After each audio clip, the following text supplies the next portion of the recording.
Hello all, welcome to pep. നമ്മൾ ഇതുവരെ നോക്കിയിരുന്നത് ലേണിങ്ങിനെ കുറിച്ചാണ്. ക്ലാസിക്കൽ കണ്ടീഷനിങ് എന്താണ്, ഒപ്പാരൻ്റ് കണ്ടീഷനിങ് എന്താണ് നമ്മൾ നോക്കി. റെയിൻഫോഴ്സ്മെൻറ്റിലായിരുന്നു നമ്മൾ നിർത്തിയിരുന്നത്. അപ്പോൾ ഇനി റെയിൻഫോഴ്സ്മെൻറ്റിൻ്റെ ബാക്കി ഭാഗം നമുക്ക് നോക്കാം. അപ്പോൾ റെയിൻഫോഴ്സ്മെൻറ്റ് എന്നാൽ നമ്മൾ ഓൾറെഡി പറഞ്ഞതാണ്. Anything that increases the likelihood that A response will occur. എന്തെങ്കിലും ഒരു റെസ്പോൺസ്, അതായത് നമ്മൾ ആഗ്രഹിക്കുന്ന ഒരു ഡിസൈർഡ് റെസ്പോൺസ് കിട്ടാൻ വേണ്ടിയിട്ട്, അല്ലെങ്കിൽ ഡിസൈർഡ് ബിഹേവിയർ കിട്ടാൻ വേണ്ടിയിട്ട് നമ്മളത് ചെയ്ത് കഴിയുമ്പോൾ നമുക്ക് കിട്ടുന്ന എന്തൊരു റിവാർഡും അല്ലെങ്കിൽ നമുക്ക് കിട്ടുന്ന എന്തൊരു പ്രൈസും അതൊക്കെ എന്താണ്, ഒരു റെയിൻഫോഴ്സ്മെൻ്റ് ആണ്. ഓക്കെ, നമ്മൾ മറ്റുള്ളവർ ആഗ്രഹിക്കുന്ന ഒരു ഡിസൈർഡ് ബിഹേവിയർ കാണിക്കുമ്പോൾ നമുക്ക് കിട്ടുന്ന റിവാർഡാണെന്ത്, റെയിൻഫോഴ്സർ എന്ന് പറയുന്നത്. അപ്പോൾ ഈ ഒരു റെയിൻഫോഴ്സ്മെൻറ്റിൻ്റെ കാര്യത്തിൽ ഒപ്പാരൻ്റ് കണ്ടീഷനിങ്ങിൽ ആ റെയിൻഫോഴ്സ്മെൻറ്റിൻ്റെ നമ്പർ, എമൗണ്ട്, ക്വാളിറ്റി, ഇത് മൂന്നും എന്താണ്, വളരെ ഇമ്പോർട്ടൻ്റ് ആണ് ഒപ്പാരൻ്റ് കണ്ടീഷനിങ്ങിൽ ഒരു ബിഹേവിയർ ഫോം ചെയ്യാൻ വേണ്ടിയിട്ട്. പിന്നെയുള്ളത് ഡിലേ ഇൻ റെയിൻഫോഴ്സ്മെൻ്റ് ആണ്. ഡിലേ ഇൻ റെയിൻഫോഴ്സ്മെൻറ്റ് എന്ന് പറഞ്ഞാൽ നിങ്ങൾക്ക് വേണ്ട റിവാർഡ് എങ്ങനെയെങ്കിലും പല കാര്യങ്ങൾ കൊണ്ടിട്ട് ഡിലേ ചെയ്യുക അല്ലെങ്കിൽ വൈകിപ്പിക്കുക.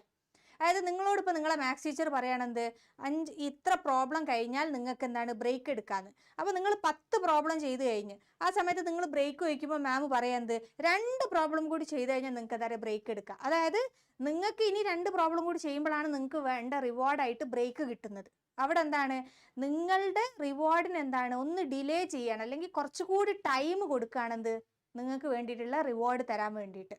ഓക്കെ, അതാണ് ഡിലേ ഇൻ റെയിൻഫോഴ്സ്മെൻറ്റ് എന്ന് പറയുന്നത്. പിന്നെ നെക്സ്റ്റ് ഉള്ളത് ഷെഡ്യൂൾസ് ഓഫ് റെയിൻഫോഴ്സ്മെൻ്റ് ആണ്. ഷെഡ്യൂൾസ് ഓഫ് റെയിൻഫോഴ്സ്മെൻറ്റിൽ വരുന്നതെന്ന് പറഞ്ഞാൽ എന്താണ്, ഫസ്റ്റ് വൺ പറയുന്നത് കണ്ടിന്യൂസ് റെയിൻഫോഴ്സ്മെൻ്റ് ആണ്. കണ്ടിന്യൂസ് റെയിൻഫോഴ്സ്മെൻ്റ് എന്ന് പറയുമ്പോൾ നിങ്ങൾ ഇപ്പോൾ ഒരു ഡിസൈർഡ് ആയിട്ടുള്ള ഒരു ബിഹേവിയർ കാണിക്കുമ്പോൾ ഓരോ ടൈമിലും നിങ്ങൾക്ക് എന്താണ്, നിങ്ങൾക്ക് ഇങ്ങനെ റിവാർഡ്സ് തന്നുകൊണ്ടേയിരിക്കുക. ഇപ്പോൾ നിങ്ങൾ ഓരോ തവണയും അവർ ആഗ്രഹിക്കുന്ന ബിഹേവിയർ കാണിക്കുമ്പോൾ നിങ്ങൾക്ക് ഇങ്ങനെ റിവാർഡ്സ് തന്നുകൊണ്ടേയിരിക്കുക. ഓക്കെ, ഇപ്പോൾ നമ്മളിപ്പോൾ ഒരു പട്ടിയുടെ കേസിലൊക്കെ ആകുമ്പോൾ നമ്മൾ ഓരോ ടൈമിൽ നമ്മൾ പട്ടിക്ക് ഫുഡ് കൊടുക്കുമ്പോൾ പട്ടി എന്താണ് അല്ലെങ്കിൽ നമുക്കിങ്ങനെ ഷെയ്ക്ക് ഹാൻഡ് തരിക. അപ്പം അതെന്താണ്, ഓരോ തവണ നമ്മൾ ഈ ഇത് കാണിക്കുമ്പോഴും ബിഹേവിയർ നമുക്ക് വേണ്ട അല്ലെങ്കിൽ ഡിസൈർഡ് ബിഹേവിയർ കാണിക്കുമ്പോൾ നമുക്ക് എന്താണ്, റെയിൻഫോഴ്സ്മെൻറ്റ് അല്ലെങ്കിൽ റിവാർഡ് തന്നുകൊണ്ടേയിരിക്കുന്നതാണ് കണ്ടിന്യൂസ് റെയിൻഫോഴ്സ്മെൻറ്റ്. കണ്ടിന്യൂസ് ആയിട്ട് നമുക്ക് ഇങ്ങനെ തന്നുകൊണ്ടേയിരിക്കും. ഇനിയുള്ളത് പാർഷ്യൽ റെയിൻഫോഴ്സ്മെൻ്റ് ആണ്. പാർഷ്യൽ റെയിൻഫോഴ്സ്മെൻറ്റ് എന്ന് പറഞ്ഞാൽ ചില സമയത്ത് നിങ്ങൾക്ക്, അതായത് നിങ്ങൾ എപ്പോഴും ഡിസൈർഡ് ബിഹേവിയർ കാണിക്കും, പക്ഷെ ചില സമയത്ത് മാത്രമേ നിങ്ങൾക്ക് എന്താണ് ഒരു റിവാർഡ് തരുള്ളൂ. ചില സമയത്ത് നിങ്ങൾക്ക് റിവാർഡ് തന്നോളണം എന്നില്ല. നിങ്ങൾ കാണിക്കുന്ന ബിഹേവിയറിൽ എപ്പോഴും നിങ്ങൾക്ക് സമ്മാനം കിട്ടിക്കൊള്ളണം എന്നില്ല എന്നാണ് ഇവിടെ പറയുന്നത്. ഓക്കെ, അപ്പോൾ ഈ ഒരു എക്സ്റ്റൻഷൻ എന്ന് പറയുന്ന ഒരു കാര്യം, അതായത് എക്സ്റ്റൻഷൻ എന്ന് പറയുന്ന ഒരു ഫിനോമിനയൊക്കെ ഉണ്ടാക്കാൻ വേണ്ടിയിട്ട് ഈ ഒരു പാർഷ്യൽ റെയിൻഫോഴ്സ്മെൻറ്റ് നന്നായിട്ട് യൂസ് ചെയ്യാറുണ്ട്. ഇനി ഇതിൽ നോക്കാനുള്ള 4 കാര്യങ്ങളാണുള്ളത്. അതിൽ first one fixed interval schedule. ഈ 4 കാര്യങ്ങളും മാറിപ്പോവും, പെട്ടെന്ന് മാറിപ്പോവും. ചെറിയ ചെറിയ എക്സാമ്പിളുകൾ വെച്ചിട്ട് ഓർത്ത് വെക്കുക. ആ ഒരു ഡെഫിനിഷൻ ഓർക്കുന്നതിലും നന്നായിട്ട്. നിങ്ങൾ ആ ഒരു ഡെഫിനിഷൻ നിങ്ങൾക്ക് ഇപ്പോൾ കിട്ടിയിട്ടില്ലെങ്കിൽ എന്താണ്, ആ എക്സാമ്പിൾ വെച്ചിട്ട് എന്താണ് അതിനെ എക്സ്പ്ലെയിൻ ചെയ്യാൻ നോക്കുക. അതാവും നിങ്ങൾക്ക് നന്നാവുക. കാരണം ഇങ്ങനത്തെ കുറേ ടേംസ് ഉണ്ട്, എന്ത് 4 ടേംസും സിമിലർ ആയിരിക്കും, ചെറിയ ചെറിയ വ്യത്യാസങ്ങളേ ഉണ്ടാവുള്ളൂ. അപ്പോൾ ആ ടേം അല്ലെങ്കിൽ വേർഡ് എന്താണെന്ന് പഠിച്ചു വെക്കുക. എന്നിട്ട് അതിനെ ഒരു ടേം കംപ്ലീറ്റ് ആയിട്ട് നിങ്ങൾക്ക് ഫലിപ്പിച്ച് എഴുതാൻ പറ്റിയിട്ടില്ലെങ്കിൽ, ഡെഫിനിഷൻ എഴുതാൻ പറ്റിയിട്ടില്ലെങ്കിൽ എന്താണ്, എക്സാമ്പിൾ വെച്ചിട്ട് അതിനെ എഴുതി പിടിപ്പിക്കുക. ഓക്കെ, ഇതിൽ fixed interval schedule. Fixed interval schedule എന്ന് പറഞ്ഞാൽ എന്താണ്, ഇന്നൊരു ടൈം കഴിയുമ്പോൾ നിങ്ങൾക്ക് എന്താണ്, നിങ്ങൾക്കൊരു റിവാർഡ് തരും. അതായത് ടിം എന്ന് പറയുന്ന ഒരാളുടെ പേരാണ്. ടിമ്മിന് ഓരോ മൺഡേസിലും, അതായത് ഓരോ തിങ്കളാഴ്ച എന്താണ്, പോക്കറ്റ് മണി കൊടുക്കും. അതായത് ടിമ്മിന് വേണ്ട റിവാർഡ് ഓരോ തിങ്കളാഴ്ചയാണെന്ത്, പോക്കറ്റ് മണി കൊടുക്കുക. അപ്പോൾ ഒരു ഫിക്സഡ് ഇൻ്റർവെല്ലാണ്. ഇന്നൊരു മൺഡേ ഇപ്പോൾ ടിമ്മിന് ഒരു റിവാർഡ് കിട്ടിക്കഴിഞ്ഞാൽ പിന്നെ 7ാമത്തെ ദിവസമാണ് എന്ത് ടിമ്മിന് കിട്ടുക റിവാർഡ്. അതായത് ഒരു ഫിക്സഡ് ഇൻ്റർവ്യൂവിൽ ടിമ്മിന് എന്താണ്, റിവാർഡ്സ് ഇങ്ങനെ കൊടുത്തുകൊണ്ടേയിരിക്കുക. Next one variable interval schedule. Variable interval schedule എന്ന് പറഞ്ഞാൽ എന്താണ്, ഫിഷിങ്ങും, അതായത് നമ്മളിപ്പം ഫിഷിങ്ങിന് പോവാണ്, അതായത് മീൻ പിടിക്കാൻ പോവാണ്. മീൻ പിടിക്കാൻ പോയിട്ട് നമുക്ക് എപ്പോഴാണോ മീനിനെ പിടിക്കാൻ പറ്റുന്നത് അല്ലെങ്കിൽ നമുക്കൊരു മീനിനെ കിട്ടുന്നത് ആ സമയത്താണ് നമുക്ക് റിവാർഡ് കിട്ടുക. നമ്മൾ ഓരോ തവണയും നമുക്ക് എന്താ പറയുക, മീനിനെ കിട്ടുന്നത് ഇന്ന് എത്ര സമയം കൊണ്ട് എന്നല്ല. നമ്മളിപ്പോൾ മീൻ പിടിക്കാൻ പോയി ചിലപ്പോൾ 5 മിനിറ്റ് കൊണ്ടല്ലേ നമുക്ക് എന്താ പറയുക ഒരു മീനിനെ കിട്ടും, ചിലപ്പോൾ ഒരു 10 മിനിറ്റ് കഴിയും മീനിനെ കിട്ടുക, ചിലപ്പോൾ ഒരു മണിക്കൂർ കഴിഞ്ഞാൽ ആയിരിക്കും എന്ത് ഒരു മീനിനെ കിട്ടുക. അതായത് നമ്മൾ മീൻ പിടിക്കാൻ പോയിട്ട് നമുക്ക് എപ്പോഴാണോ മീനിനെ കിട്ടുന്നത് ആ സമയത്ത് നമുക്ക് എന്താ പറയുക റിവാർഡ് കിട്ടും. അതാണ് വേരിയബിൾ ഇന്റർവൽ ഷെഡ്യൂൾ എന്ന് പറയുന്നത്. എപ്പോഴെങ്കിലുമൊക്കെ ആയിരിക്കും എന്ത് ഒരു റിവാർഡ് കിട്ടുക. പിന്നെ ഉള്ളത് fixed ratio schedule. Fixed ratio schedule എന്ന് പറയുമ്പോൾ എന്താണ്, ഇന്ന് ഇത്ര കറക്റ്റ് റെസ്പോൺസുകൾ കിട്ടുമ്പോൾ നിങ്ങൾക്ക് എന്താണ് ഒരു റിവാർഡ് കിട്ടും. അതായത് ഇന്ന് എത്ര സമയം നിങ്ങൾ കറക്റ്റായിട്ട് ചെയ്താൽ നിങ്ങൾക്ക് എന്താണ് ഒരു റിവാർഡ് കിട്ടും. ഇപ്പോൾ നിങ്ങളോടിപ്പോൾ ഒരു മാത്സ് പ്രോബ്ലം ചെയ്യാൻ പറഞ്ഞു വിചാരിച്ചോ, ഓരോ 5 കറക്റ്റ് റെസ്പോൺസ് കിട്ടുമ്പോഴും നിങ്ങൾക്ക് എന്താണ് ഒരു ചോക്ലേറ്റ് ടീച്ചർ തരും. 5 എണ്ണം കറക്റ്റ് ആക്കിയാൽ ഒരു ചോക്ലേറ്റ് ടീച്ചർ തരും. പിന്നെ 5 എണ്ണം കറക്റ്റ് ആക്കണം അടുത്ത ചോക്ലേറ്റ് കിട്ടാൻ. 4 എണ്ണം കറക്റ്റ് ആക്കിയാലോ 3 എണ്ണം കറക്റ്റ് ആക്കിയാലോ ഒന്നും തരാൻ നിങ്ങൾക്ക് സമ്മാനം കിട്ടില്ല. 5 എണ്ണം നിങ്ങൾ കറക്റ്റ് ആക്കണം. ഇപ്പോൾ ഒരു 10ഓ 20ഓ ചോദ്യം ഉണ്ടാവും, പക്ഷെ 5 എണ്ണം കറക്റ്റ് ആക്കുമ്പോൾ ടീച്ചർ ഒരു ചോക്ലേറ്റ് തരും. പിന്നെ അടുത്ത 5 എണ്ണം കറക്റ്റ് ആക്കുമ്പോൾ അടുത്ത ചോക്ലേറ്റ് തരും. അങ്ങനെ അതായത് ഫിക്സഡ് ഇന്റർവെൽ ആയിരിക്കും എന്ത് നിങ്ങൾക്കിത് കിട്ടുക. അപ്പോൾ ഇത്ര 5 കറക്റ്റ് റെസ്പോൺസ് കിട്ടുമ്പോൾ നിങ്ങൾക്ക് എന്താണ് ഒരു റിവാർഡ് തരും. ഇനി വേരിയബിൾ റേഷ്യോ ഷെഡ്യൂൾ എന്ന് പറയുന്നത് എന്താണ്, ഇപ്പോൾ നിങ്ങൾക്ക് ഇത്രത്തോളം കറക്റ്റ് റെസ്പോൺസ് കിട്ടിക്കഴിഞ്ഞാൽ നിങ്ങൾക്ക് എന്താണ് ഒരു റിവാർഡ് തരുന്നതാണ് പറയുന്നത്. അതായത് reinforcement given after varying number of correct response. ഇപ്പൊ നമ്മൾ ആദ്യത്തേൽ പറഞ്ഞത് 5 കറക്റ്റ് റെസ്പോൺസ് കിട്ടിയാൽ നിങ്ങൾക്ക് ഒരു ചോക്ലേറ്റ് തരുന്ന. പക്ഷെ ഇപ്പോൾ ഈ ലോട്ടറി ടിക്കറ്റ് ഒക്കെ എടുക്കുമ്പോൾ 5 ലോട്ടറി എടുത്താൽ 6ാമത്തെ നിങ്ങൾക്ക് അടിക്കുന്നുണ്ടെങ്കിൽ എല്ലാവരും പോയിട്ട് 5 ലോട്ടറി അങ്ങ് എടുക്കും. അപ്പോൾ ഇവിടെ എന്താണ് ഉദ്ദേശിച്ചത്, നിങ്ങളിപ്പോൾ 5 എണ്ണം എടുത്താൽ ചിലപ്പോൾ ലോട്ടറി ടിക്കറ്റ് അല്ല ഏതെങ്കിലും ഒന്ന് അടിക്കണ്ടാവും, ചിലപ്പം 10 എണ്ണം അടിച്ചാൽ ഏതെങ്കിലും അടിക്കണ്ടാവും, ചിലപ്പോൾ ഒരു 10-30 എണ്ണം എടുത്താൽ പോലും എന്താണ് ഒറ്റൊന്നും ചിലപ്പോൾ അടിച്ചോളണമെന്നില്ല. അതായത് ഇതിൽ ഏതെങ്കിലും ലക്കാവാം, ഏതെങ്കിലും ലക്കാവാതിരിക്കാം. അപ്പോൾ ഏതെങ്കിലും ഇതിൽ എന്താണ് ചിലപ്പോൾ നിങ്ങൾക്ക് അത് അടിക്കണ്ടാവും, ചിലപ്പോൾ 30 എണ്ണൊക്കെ എടുത്താൽ അടിക്കണ്ടാവും, ചിലപ്പോൾ 1 എടുത്താൽ തന്നെ എന്താ പറയുക അത് അടിക്കണ്ടാവും. അതായത് ഇവ ഗ്യാംബ്ലിങ് എന്ന് പറഞ്ഞാൽ ചൂതാട്ടൊക്കെ ചെയ്യുന്നത്. പിന്നെ എന്ന് പറഞ്ഞാൽ ലോട്ടറി ഗെയിംസ്, ഇതൊക്കെ എന്താണ് എപ്പോഴാണ് നിങ്ങൾക്ക് റിവാർഡ് കിട്ടുക എന്നുള്ളത് അറിയില്ല. ചിലപ്പോൾ 5 എണ്ണം എടുത്താൽ റിവാർഡ് കിട്ടുന്നുണ്ടാവും, ചിലപ്പോൾ 10 എണ്ണം എടുത്താൽ റിവാർഡ് കിട്ടുന്നുണ്ടാവും. എത്ര എണ്ണാന്നുള്ളത് കൃത്യമായിട്ട് അറിയാൻ പറ്റില്ല. Next one extinction. നമ്മൾ ഇത്രയും നേരം പറഞ്ഞ റെയിൻഫോഴ്സ്മെന്റ് ആണ്. അത് പറയുന്ന സമയത്ത് നമ്മൾ എക്സ്റ്റിങ്ഷൻ എന്ന് പറഞ്ഞൊരു ഫിനോമിനനെ ജസ്റ്റ് മെൻഷൻ ചെയ്തിരുന്നു. അപ്പോൾ അടുത്തതെന്ന് പറഞ്ഞാൽ എക്സ്റ്റിങ്ഷൻ ആണ്. എക്സ്റ്റിങ്ഷൻ എന്ന് പറയുന്നത് എന്താണ് ശരിക്കും, എക്സ്റ്റിങ്റ്റ് ആയി പോവാന്ന് പറഞ്ഞാൽ എന്താണ്, നശിച്ചു പോവുക അല്ലെങ്കിൽ ഇല്ലാതായി പോവുക എന്നൊക്കെയാണ് എന്ത് ആ വേർഡിന്റെ അർത്ഥം. അപ്പോൾ ഈ ഒരു അപ്പാരന്റ് കണ്ടീഷനിങ്ങിലേക്ക് നിങ്ങൾ റെയിൻഫോഴ്സ്മെന്റും എക്സ്റ്റിങ്ഷനും കൊണ്ടുവരുമ്പോൾ എക്സ്റ്റിങ്ഷൻ എന്താണ്, എക്സ്റ്റിങ്ഷൻ എന്ന് പറയുമ്പോൾ ഒരു ബിഹേവിയറിനെ ഇല്ലാതാക്കുകയാണെന്ത് എക്സ്റ്റിങ്ഷൻ കൊണ്ട് ഉദ്ദേശിക്കുന്നത്. അപ്പം നമ്മൾ ഓൾറെഡി പഠിച്ചിട്ടുള്ളൊരു റെസ്പോൺസ് ഉണ്ടാവും, ലേൺഡ് റെസ്പോൺസ് എന്നാണ് പറയുക. നമ്മളങ്ങനെ കണ്ടീഷൻ ചെയ്യിപ്പിച്ച് നമ്മൾ പഠിച്ചൊരു റെസ്പോൺസ് ആയിരിക്കും ഈ ലേൺഡ് റെസ്പോൺസ്. ഇതിനെ ഡിസപ്പിയർ ചെയ്യിപ്പിക്കുന്നതാണെന്ത് ഈ എക്സ്റ്റൻഷൻ എന്ന് പറയുന്നത്. പക്ഷെ ഇതിനെ എങ്ങനെയാണ് ഡിസപ്പിയർ ചെയ്യിപ്പിക്കുക, ഒരു റെയിൻഫോഴ്സ്മെന്റ് റിമൂവ് ചെയ്യുന്ന സമയത്ത്. ഓക്കെ, അതായത് നമ്മൾ പഠിച്ച ഒരു റെസ്പോൺസിനെ ഇല്ലാതാക്കുകയാണ് ചെയ്യുന്നത് എന്ത്, ആ ഒരു റെയിൻഫോഴ്സ്മെന്റ് എന്ന് പറഞ്ഞ ഒരു സാധനത്തിനെ നമ്മൾ റിമൂവ് ചെയ്തിട്ട്. ഇപ്പൊ നമ്മളിപ്പോൾ എന്തെങ്കിലും ഒരു ലേൺഡ് റെസ്പോൺസ് പഠിച്ചു, നമ്മളിപ്പോൾ പട്ടിയുടെ അല്ല ഈ സ്കിന്നറിന്റെ കേസിൽ സ്കിന്നർ ബോക്സിന്റെ എക്സ്പെരിമെന്റ്സിലൊക്കെ കണ്ടെന്താണ് റെയിൻഫോഴ്സ്മെന്റിലൂടെ നമ്മളൊരു ബിഹേവിയർ പഠിപ്പിക്കുക ചെയ്യുന്നത്.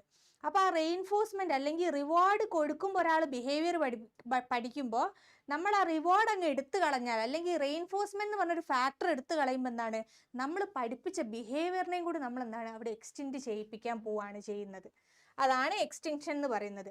ഇപ്പൊ റെസിസ്റ്റൻസ് ടു എക്സ്റ്റിങ്ഷൻ എന്ന് പറഞ്ഞൊരു കാര്യമുണ്ട്. നമ്മൾ ഓൾറെഡി പഠിച്ചൊരു സാധനമാണ് എന്ത് ഈ ബിഹേവിയർ എന്ന് പറയുന്നത്. നമുക്ക് ഇപ്പം എന്താ പറയുക റിവാർഡ്സ് കിട്ടുമ്പോൾ നമ്മൾ എന്താ നമുക്ക് ആ ഒരു ബിഹേവിയർ നമ്മൾ കാണിക്കുമ്പോൾ നമുക്ക് റിവാർഡ്സ് കിട്ടുന്നുണ്ട്.